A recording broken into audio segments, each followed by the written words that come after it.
Alam niyo mga kababayan, no, ako pinaparinggan ko yung kwento ni nanay. Kasi magulang din po ako. Parang tumatayo yung balahibo ko. Speaking pagdating sa experience ng magulang kung paano niya pinalaki yung kanyang anak. Binigay niya po buhay niya ayon kay nanay, hindi na siya nag-asawa muli dahil mas pinili niyang palakihin, alagaan ang kanyang. Ako ang sinimang kaya mas pinili niya yung asawa niya kaysa sa akin. Kahit nagpupunta sila sa bahay ko, hindi ako pinapalipit. Kaya sasabihin ko kaya natin. Kasi po, Natayak mo nga. kasi Relax ka lang na yan. Hindi ka naman high blood. Relax lang muna. Alam niyo mga kababayan, no, ako pinaparinggan ko yung kwento ni nanay. Kasi magulang din po ako. Parang tumatayo yung balahibo ko. Speaking pagdating sa experience ng magulang kung paano niya pinalaki yung kanyang anak. Binigay niya po buhay niya ayon kay nanay, hindi na siya nag-asawa muli dahil mas pinili niyang palakihin, alagaan ang kanyang anak. Ang pinakamasakit dyan, nung nagkaroon na ng asawa, ayon kay nanay yan mga kababayan, parang nabaliwala yung mga sakripisyo niya. Diba? So, sa mga anak na nakakalimot sa magulang, sana kung ano man yung ipinaparamdam ninyo sa inyong mga magulang, huwag sanang maramdaman ninyo pagdating ng panahon na tumanda kayo. Pag sila, mga magulang kasi, tumatanda rin yan. Nag-iiba rin yung kanilang mga attitude. At alam ko darating din tayo dyan para ganun din ang gawin sa atin. Yun lang mga kababayan, pag nagtampo tayo sa magulang natin dahil tao lang nga po tayo, pero wag natin silang pagkamuhian ng sobra-sobra. Tapos marirealize mo pagpatay na sila sa tayo. sabi ko yun, tagang hindi na, pwede po ba tayong picture? Kasi mapag-films.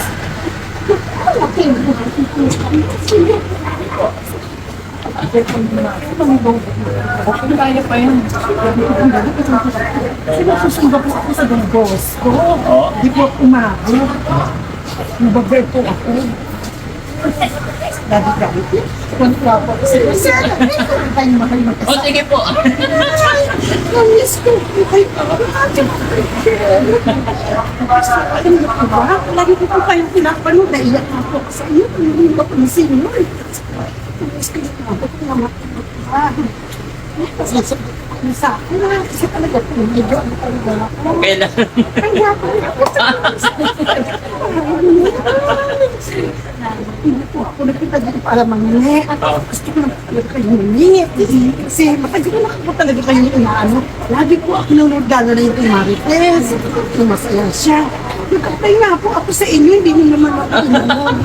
Kasi po, tsaka yung hapon, matagal po ako nagtrabaho sa dito po yung aking tambo. Retired po ako doon, 2022. Dito po, ito si manager po namin yan.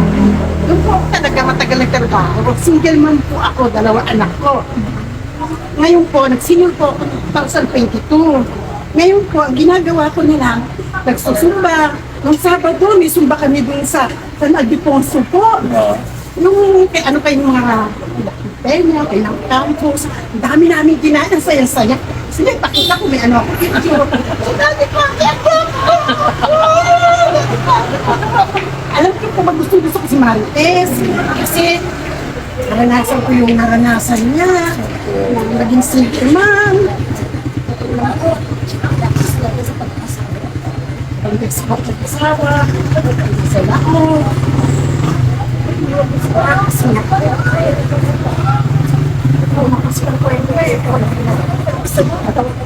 Alam ko, sa hindi ko talaga nakikita ko po kayo mag-asawa.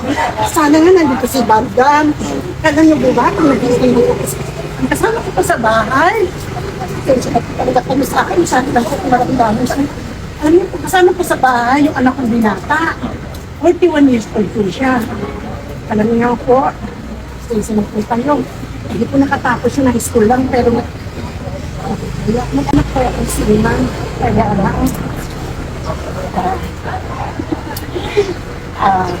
hindi ko na po babanggitin. Mas pinili niya yung asawa niya kaysa sa akin. Pero gusto ko rin malaman niya na mahal na mahal ko siya kahit kinalimutan niya ako. Kahit nagpupunta sila sa bahay ko, hindi niya ako pinapalik. Kasi sunod ko rin ako. Naiyak mo nga. Kasi hindi niya kasi hindi magulang tatay ko sa kanila. Parang kasi niya ako ginagawa.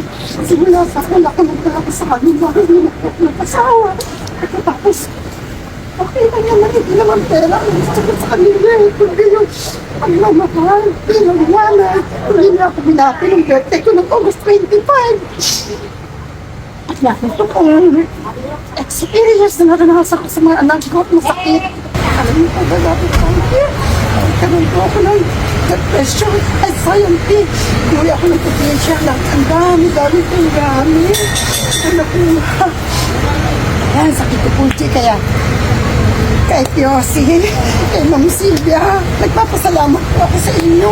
Sa totoo lang po, ayoko naman po talaga mag-design eh. Kaso, yung anak ko kasi gusto niya alagaan ko yung apo. Tapos, hindi din pala kami nagkakasundo na yung asawa niya. Kaya parang sa bali wala ka ngayon. Opo. Tapos yung mga gamit ko iba, naipundar ko. Nagbibenta ko kasi nagkasakit ka po ako. Pinauwi ko ng kapatid ko sa tubig siya. Bakit hindi na ako magpagalit-galit sa Makati. Naging Makati po ako. Diyan po ako nag-aaral sa Makati College sa Makati. 7 years old, nasa Makati na po ako. Marami po akong idea. Gusto niya ipakita ko sa inyo. Naniniwala ko. Trabaho ko sa Kiko. Minsan po, kain ko pa rin sa Kiko. Diyan sa Kiko po, dito papuntang po. Tama natin si Balbang, si Nancy, si Tanaka. Gusto ko po yan. Kung gusto nyo. Pag may ano po, may discount po kasi senior naman po ako. Kaya po, kay Ma'am Sylvia, kay Kiyosi, salamat po sa inyo. Dahil kahit pa paano may konti ako. May konti naman po ang pension. Kasi may SS ako. Ang inaano ko lang po talaga Daddy Frankie, yung anak kong na inaliwala niya, yung pagmamahal na binigay ko sa kanya, buong buhay. Pinalaki ko sila, may takot sa Diyos. Pero ngayon, Nabali wala ka. kasi po, kaya nililibang ko na lang po yung sarili ko. Nagsusumba po ako pag Martes, pag Merkules, ay Webes, dito ako sa Dumbos ko. Ito mo, meron po yan. Ito pa lang, galit pa nga ako. Tapos, Relax ka lang na yan. Hindi ka naman high blood. Relax lang muna. Alam niyo mga kababayan, no, habang pinaparinggan ko yung kwento ni nanay, kasi magulang din po ako, parang tumatayo yung balahibo ko.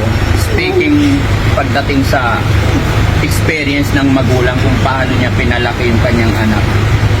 Binigay niya po buhay niya ayon kay nanay, hindi na siya nag-asawa muli dahil mas pinili niyang palakihin, alagaan ang kanyang anak. Ang pinakamasakit dyan, nung nagkaroon na ng asawa, ayon kay nanay yan mga kababayan, parang nabaliwala yung mga sakripisyo niya. Diba? So, Nay, ano naman ang pinagdadaanan mo? Salamat pa rin tayo kay God kasi nakita kong healthy ka until now, malakas. Tama yung ginagawa mo, na enjoy mo na lang yung buhay mo, magsumba ka, huwag ka nang problema. At pinakadabis dyan, ipag-pray mo yung anak mo na lagi sana siyang healthy, tumanda rin siya ng kagaya mo. mahal na mahal ko po sila. At sa mga anak na nakakalimot sa magulang, sana kung ano man yung ipinaparamdam ninyo sa inyong mga magulang, huwag sanang maramdaman ninyo pagdating ng panahon na tumanda kayo.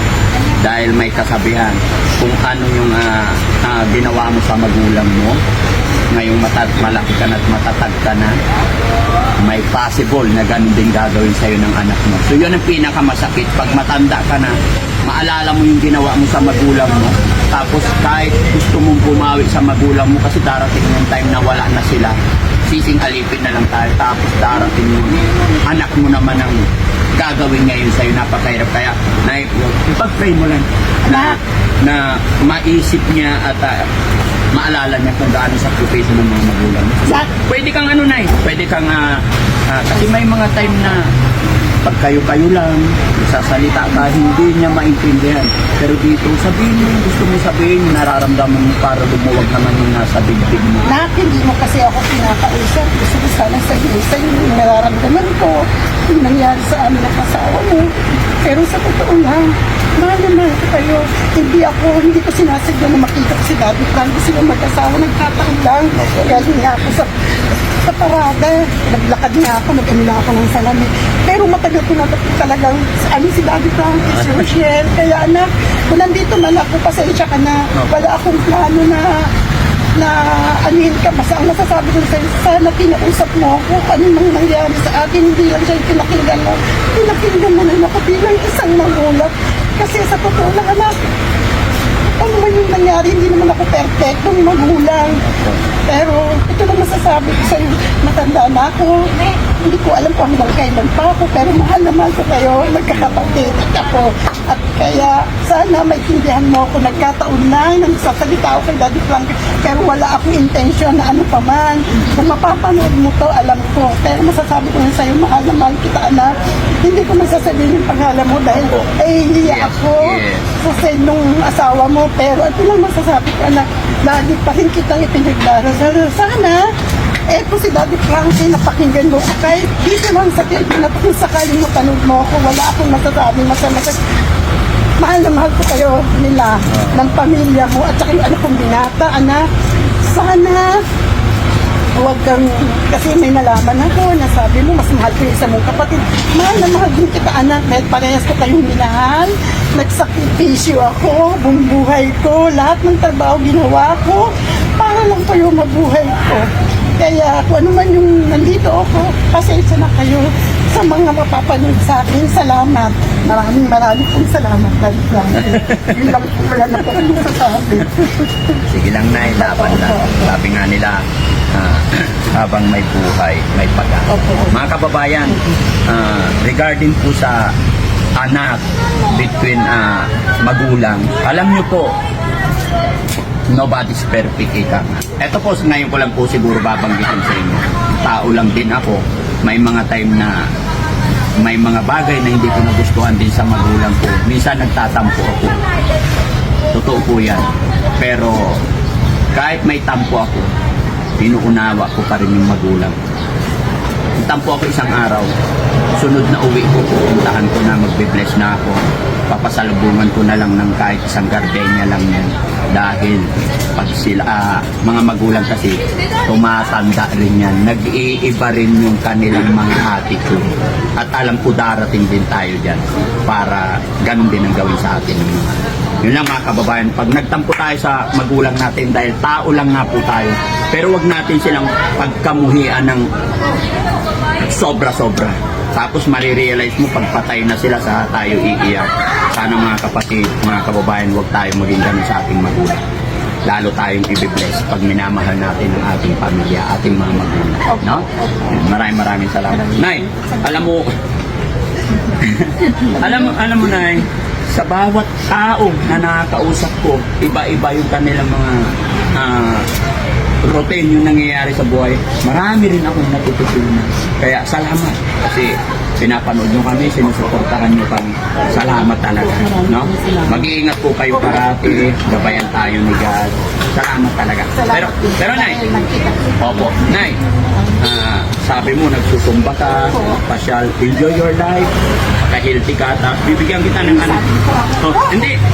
Eto Nay, mag-shopping ka, enjoy your day today. Para sa iyo to, 3,000. Para sa nanay. No. Gusto ko na. Gusto ko lang po talaga kayong makita. No, gusto ko Yun lang po talaga. Wala na po akong hindi talaga. Kay Lord, thank you Lord dahil makita ko si Bobby Pag kayo nagkasawa. Sana makita ko rin si Manda. Ay, gusto ko talaga kayo. Give ko yan Nay kasi napakabuti mo. Ayan mga kababayan, mga kabarangay, salamat at nanay kasi may kami, punta kami ng Paranaque ngayon. So mga kababayan, mga kabarangay, maraming salamat. Gaya na aking sinabi, hindi lang po tayo mga tao na kausap po. Marami akong natutunan, lalo na sa pagmamahal sa ating kapwa at sa ating sa mga ano natin. Salamat po ng marami. God po. Thank you, Lord. Salamat po at nakita ko si sila pong mag-asawa. Sila po talaga yung gusto ko. Kasi gusto ko talaga maging mabuting magulang. Wala man akong masyadong material na bagay. Basta malapit ako sa Diyos, mapalaki ko sila ng maayos. Yun lang po talaga ang masasabi ko sa kanila. Kaya po, nagpapasalamat po ng malaki sa Panginoong Diyos dahil si Daddy Frankie at si Michelle na tumutulong sa mga nangailangan talaga at mga namamalit. Isa rin po ako doon kung ano ba yung kaya ko, magbibigay ko talaga ako. Binibigay ko ng pagkain, kung ano-ano. Kasi po, ano ko sa sarili ko, di ba, hindi ako walang pera, basta makatulong ako. Kahit maliit mang bagay, kailangan ko talaga pasalamatan at magpasalamat sa Diyos dahil healthy Healthy ako tayo. po. Happy Rachel. Ano pangalan yung ulit mo? Ako po si Josefina Casanova po. Yeah. Sa pagdadalaga ko po yan, hindi ko po ginamit sa asawa ko. Bahala na po si Lord sa kanya. Yan, maraming salamat. Thank you po ng marami. Ang lalo pala ni Daddy Frankie sa person. Ang po talagang gusto ko sa talagang mapihit ko sa Diyos. Ano pag-ano niya ako dito. Napadaan ako ito. Si Ate Rachel. Alam niyo po ba, pag nakikita ano niyo sinulog ang sabi ko, sana magkaroon ako ng kasintulad na alam pa ako. Sana pagtanda ako, nag-aan doon pa. Meron yan, Nay. Meron yan. Huwag tayo mawala ng pag-asa. Kasi gusto ko talaga. Hindi na ako sa pamamahay. Pagmamahal ako. Anak. Pagmamahal ko ng mga anak ko. Kahit anong buto ko. Kahit nagluluto, naglalato. Ewan ko po ba? Minsan sabi ko, hindi naman ako naging masakang maliit. Bakit gano'n? Siguro sinusunukan talaga ako ng Diyos. Kung gaano ako katatag. Pero alam mo talaga po, sabi ko talaga niya ako eh. Minsan nga po, umiiyak ako sa kwarto, nagdadasa. May angkal po ako. Sabi ko nga, Lord, bakit po gano'n? Mabait naman ako. Bakit hindi po ako sinusubukan? Sabi ko, alam ko, dati tanto, sinubukan na pumunta kamatay. Kasi, minsan kasi iniisip ko pag hindi ako minamahal ng mga taong minahal ko ng sobra. Pero siguro talagang gano'n. Kailangan magpakatatag. Yes. May anak pa akong isa na kailangan ko. Tayo, paubaya lang natin kay God ang lahat. No? Pagkatatag po tayo. maraming salamat. Frankie, hindi ko po talaga. No. Hindi ko po talaga yung inaano. Dahil mabuting ina ka, gusto ko kumain ka. Kain ka sa Kikupudit. Puntahan mo yung mga dati mong kaibigan. Kumustahin mo sila. Kasi lahat ng dapat sa restaurant dyan, kakilala, kaibigan. Kasi 6 years ako nagtrabaho din yan sa Liverpool. Oo. Naging head chef ako dyan sa Little Tokyo. Hindi ko pala si Daddy Frankie napakabata. Hindi ko ako nang gumaling sa sabi ko. Tsaka ito, hindi ko ito in-step. Hindi po. Dahil mabuting tao ka, wala sa pera, wala sa ano. Gusto ko lang talaga masaya ka. Enjoy your day. Sana mapasaya kita today. Sa Webis po kami magpapakain ng mga kasamahan ko. Yung muna po ako kasi basang-basa ako ng pangit. Oo. Sige. Salamat po. Huwag kayo magkasakit. Ingat po. Salamat po. Ingat ka, Nay. Parang nakagpuno yung anak kong manugang yung babae. Sayang. Alam mo, Daddy Frankie, napakasiyapin mo sa asawa mo. Oo. At least nakagad ako. Kaya po ito ko to eh. Hindi mo may mga. Hindi, okay lang po. Ingat po kayo. Dito lang kami. Hindi kasi ako sa libre. Para sino? Opo. Tapos nahilig ko kumain na. Saging, saka papaya. Yan ang nahilig ko pagkain. Kailangan natin yan, mga prutas. Thank you. God bless po. Ingat ka, Nay.